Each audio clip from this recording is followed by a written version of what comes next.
Ampianarua o tompomba o aiky mitondrilay fitiavana ao am-pokomba o ravaka diamondra toroy ao riraikilay fitiavana tanatike tsy avery ay fa torotro fanatitro homeoainy fandeferana andreseko ny amboko toroy ny faharetana iandrandrako valiso homeoainy faendrena sy ny fiarovantena omendrika toko are ny fitiavana toroy ao ahaity ampiomba omendrika da io ary trodory fazavelana orendrika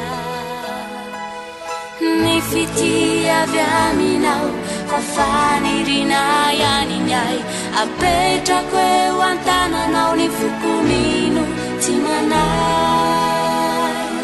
homeoainy fandeferana andreseko ny amboko toroy ny faharetana iandrandrako valiso homeoainy faendrena sy ny fiarovantena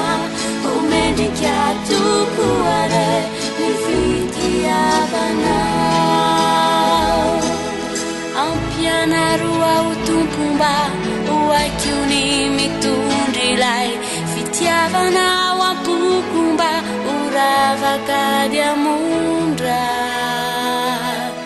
ny fitiavy aminao fa fanirina ianinyay apetrako eo an-tananao ny fokomino tsy manay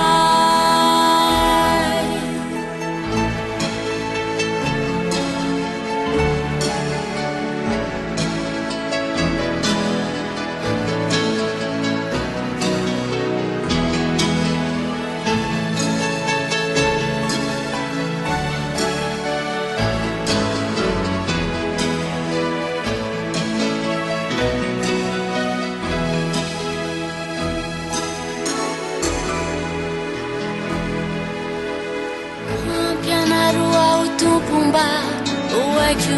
mitondrilay fitiavana ao am-pokomba o ravaka